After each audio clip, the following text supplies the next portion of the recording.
Hi hello പൊതുവേ എല്ലാവരും പറയാറുണ്ടല്ലേ school ഏതായാലും എന്താ പഠിക്കുന്ന കുട്ടികളാണെങ്കിൽ എവിടെ പോയാലും പഠിച്ച് മിടുക്കരായിക്കോളും. അങ്ങനെയെങ്കിൽ നമുക്ക് മൊത്തത്തിൽ പറയാൻ പറ്റുമോ ഇല്ലയെന്നൊന്നും എനിക്കറിയാൻ മേല. പക്ഷേ ചില സ്കൂളുകൾ നന്നായിട്ട് മോൾഡ് ചെയ്തിരുന്ന സ്കൂളുകളും ഉണ്ട്.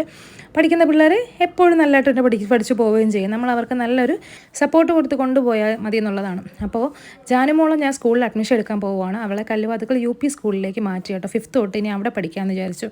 അപ്പോൾ ഞാൻ ഒരുപാട് തിരക്കി കേട്ടോ, ഏത് സ്കൂളിൽ ചേർക്കും എന്നുള്ളതിന് മൊത്തത്തിൽ ഞാനൊരു സ്റ്റഡി തന്നെ നടത്തും. കാരണം ഒരുപാട് CBSE സ്കൂളുകൾ ഇപ്പോൾ ഉള്ളതാണ്. അപ്പം അക്കാഡമിക്സിൽ നമ്മൾ ഒരിക്കലും ഈ കാലഘട്ടത്തിൽ കോംപ്രമൈസ് ചെയ്യാൻ പറ്റുന്നൊരു കാര്യമല്ല. അങ്ങനെ ഞാൻ മൊത്തവും നോക്കിയിട്ടും എനിക്ക് ഒട്ടും സാറ്റിസ്ഫൈഡ് ആയിട്ടില്ല.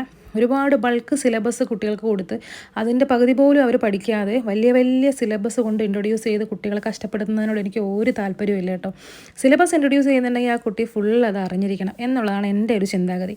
അങ്ങനെ ഞങ്ങൾ അഡ്മിഷനൊക്കെ എടുത്തു കഴിഞ്ഞിട്ട് നമ്മൾ നേരെ വന്ന് കല്ലുവാക്ക ജംഗ്ഷനിൽ വന്നിട്ട് നമ്മുടെ കല്ലുവാതുക്കൽ അപ്സരയിലെ ഒരു ബേക്കറിയിൽ നല്ല കിടിലൻ മിക്സഡ് ഫ്രൂട്ട് ജ്യൂസ് കിട്ടും. അതും വാങ്ങി കുടിച്ചു. ജാനുവിന് കവിൻസിൻ്റെ മിൽക്ക് ഷേക്ക് മതി തോന്നുന്നു. അങ്ങനെ അവളത് കുടിച്ചുകൊണ്ടിരിക്കുക. അപ്പോൾ അഡ്മിഷൻ എല്ലാം എടുത്ത് സന്തോഷമായിട്ട് യൂണിഫോമും പുതിയ ടെക്സ്റ്റ് ബുക്കും ഒക്കെ കിട്ടിയ സന്തോഷത്തിൽ ഞാനും എൻ്റെ മോളും കൂടെ നടന്നങ്ങ് പോവുകയാണ്. അപ്പോൾ അത്രയേ ഉള്ളൂ. നമ്മുടെ വീഡിയോസ് ഇഷ്ടപ്പെട്ടാൽ ലൈക്ക് ചെയ്യുക, കമൻറ്റ് ചെയ്യുക, സബ്സ്ക്രൈബ് ചെയ്യാൻ മറക്കില്ല. Tata bye.